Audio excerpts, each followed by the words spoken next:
Welcome back to another video, Rough Golfers. Today we're going to be talking about getting out of the rough, all different kinds of rough, what clubs you should use, how you need to assess the lie, giving you your best shot to recover from a bad tee shot, and it starts right now.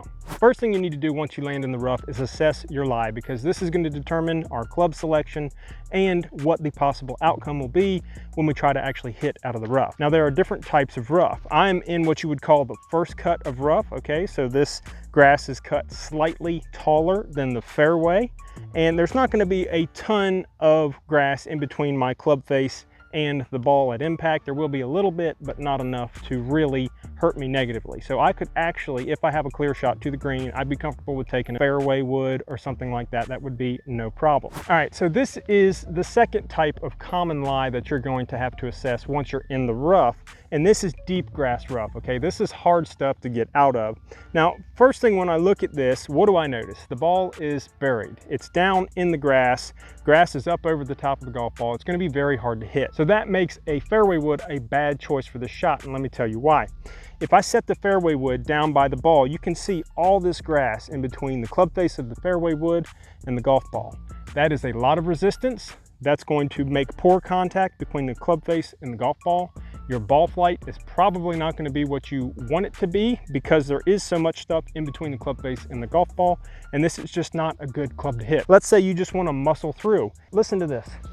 Listen to all that resistance that you have to get through with your 3-wood or fairway wood to strike that ball. Some of you may even be tempted to use a hybrid because they're a little bit of a heavier headed club. I still wouldn't recommend it, because the ball is buried in the thick grass. You want something a little bit different. You say, well, let's try a 4-iron, okay? 4-iron's got a little more loft than a 3-wood, which is good, but still, look, I'm gonna put this down by the ball, all right? And there's still a ton of grass in between the club face and the golf ball, all right?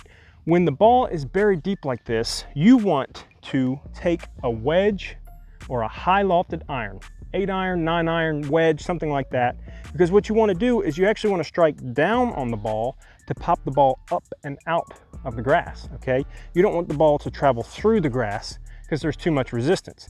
So what happens when you hit your bad tee shot and it goes in the thick rough and you still got 200 yards to get to the green? You're just going to have to take that high lofted wedge, just do a nice safe shot out into the fairway, and go ahead and make your next shot. Probably the third most common lie that you're going to see in the rough is going to be in something like this. It's underneath a tree. There's maybe pine straw or leaf litter, something like that. You're out west, you probably don't have a lot of shade out there. You might be playing in sagebrush or desert, and you might have a little bit of a different lie in that case. Unfortunately, I don't have any desert here in the eastern US. So this is a very common shot. And to assess this lie, I have no grass in between my ball and the club face, but I have a lot of sticks, uneven ground, little leaves and things like that that will all present hazards, and I want to make sure that I try to make as clean a shot as possible.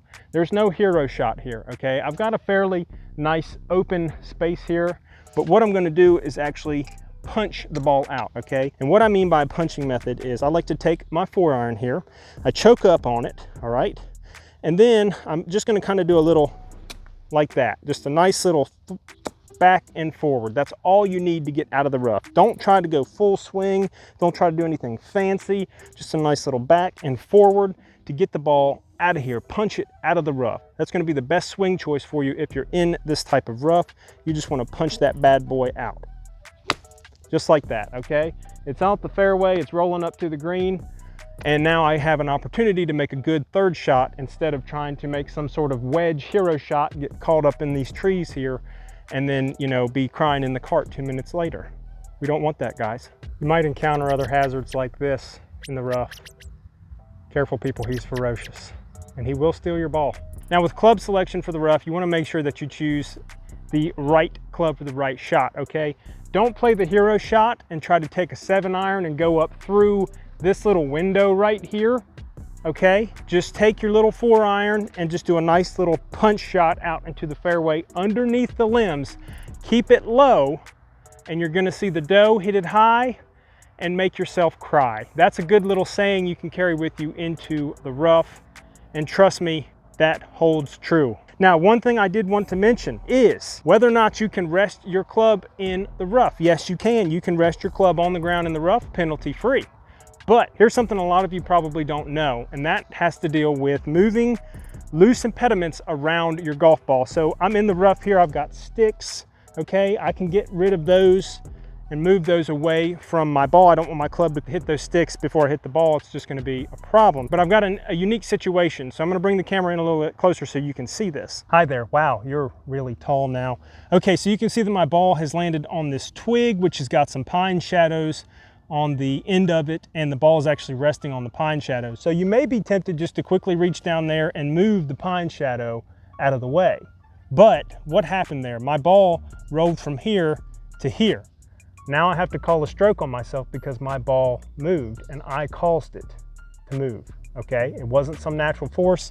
Me moving loose impediments around caused my ball to roll back. That's a stroke. So guys, if your ball lands on a twig like that and you are playing seriously, not just out having a good time with your buddies, just goofing around, you know, if you're playing seriously and you're keeping score, you have to hit that ball as it lies, because you're not going to be able to remove this twig without moving that ball, and that's going to cost you a stroke. So unless you want a stroke, okay, that would be bad, but you can't do that. So you just have to do your best you can and learn to hit off of that twig. I'm gonna go ahead and do that now so you can see what that looks like. I'm just gonna take a 4-iron, do a punch shot. Okay, there's also roots and things like this.